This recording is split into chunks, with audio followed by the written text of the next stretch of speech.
ഡിവൈഎഫ്ഐയുടെ സംസ്ഥാന പ്രസിഡന്റ് ചിന്ത ജെറോം കൈരളി ന്യൂസിനോടൊപ്പം ചേരുകയാണ്. ഒരു ചരിത്രമാണ്, അതായത് സംസ്ഥാന പ്രസിഡന്റ് സ്ഥാനത്തേക്ക് ആദ്യമായ ഒരു വനിത എത്തും. അതെ, ഡിവൈഎഫ്ഐ രംഗത്ത് പ്രവർത്തിക്കുന്ന സ്ത്രീകൾക്ക്, യുവതികൾക്ക് ലഭിച്ചൊരു അംഗീകാരമായിട്ടാണ് ഞാൻ ഇതിനെ കാണുന്നത്. നിരവധിയായിട്ടുള്ള യുവതികൾ ഡിവൈഎഫ്ഐയുടെ സമരസംഘടനാ പ്രവർത്തനത്തിന്റെ ഭാഗമായി രംഗത്തുണ്ട്, വളരെ സജീവമായി ഇടപെടുന്നുണ്ട്.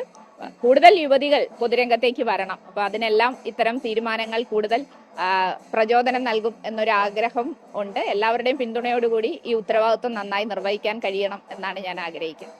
ഡിവൈഎഫ്ഐയുടെ ഇനിയുള്ള ഭാവി പ്രവർത്തനങ്ങൾ അതെന്തായിരിക്കും? ഡിവൈഎഫ്ഐ സംസ്ഥാന സെക്രട്ടറി ഇവിടെ വിശദീകരിച്ചു.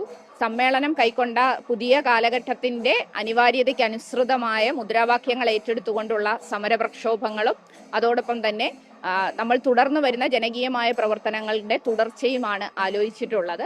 ഇപ്പോൾ ഗവൺമെന്റ് ഏറ്റവും യുവജന വിരുദ്ധമായ സമീപനങ്ങൾ സ്വീകരിക്കുകയാണ്. രാജ്യത്തെ ഗവൺമെന്റിന്റെ വർഗീയ താല്പര്യങ്ങൾ നമുക്കറിയാം. വർഗീയതയെ വളർത്താൻ വേണ്ടിയുള്ള പരിശ്രമം നടത്തിക്കൊണ്ടിരിക്കുന്നു. ഒപ്പം കോർപ്പറേറ്റുകൾക്ക് അനുകൂലമായൊരു സമീപനം. അപ്പൊ ഇതിനെല്ലാം എതിരെയുള്ള അതിശക്തമായ പോരാട്ടത്തിന് ഡിവൈഎഫ്ഐ നേതൃത്വം നൽകും. അതോടൊപ്പം തന്നെ കേരളത്തിനകത്ത് കുറച്ച് മാസങ്ങളെ ആയിട്ടുള്ളൂ വന്നിട്ട്, എന്നിട്ടും ചെറുപ്പത്തോട് അങ്ങേയറ്റം നീതിരഹിതമായിട്ടുള്ള സമീപനമാണ് Shri V D Satheesan government സ്വീകരിക്കുന്നത്. അപ്പൊ അതിനെതിരെയുള്ള കടുത്ത സമര പോരാട്ടങ്ങൾക്കും പ്രതിഷേധങ്ങൾക്കും ഡിവൈഎഫ്ഐ നേതൃത്വം നൽകി.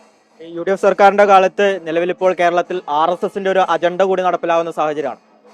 ഉറപ്പായും സവർക്കറുടെ ആശയം തലച്ചോറിൽ സൂക്ഷിച്ചുകൊണ്ടാണ് ശ്രീ വി ഡി സതീശൻ മുമ്പോട്ട് പോകുന്നത്. അദ്ദേഹത്തെ നയിക്കുന്ന പ്രത്യയശാസ്ത്രം എനിക്ക് തോന്നുന്നു RSSന്റെ പ്രത്യയശാസ്ത്രം തന്നെയാണ്. അദ്ദേഹം അത്തരമൊരു സമീപനമാണ് സ്വീകരിച്ചുകൊണ്ടിരിക്കുന്നത്. അപ്പൊ അതിനെതിരെയുള്ള അതിശക്തമായ നിലപാട് RSSും അല്ലെങ്കിൽ BJPയും കോൺഗ്രസും രണ്ടല്ല ഒന്നാണെന്നുള്ള നിലയിലാണ് കേരളത്തിൽ അവരുടെ പ്രവർത്തനവും അവരുടെ രീതികൾ. അതിനെതിരെയുള്ള വലിയ യുവജന മുന്നേറ്റം ഉണ്ടാവും.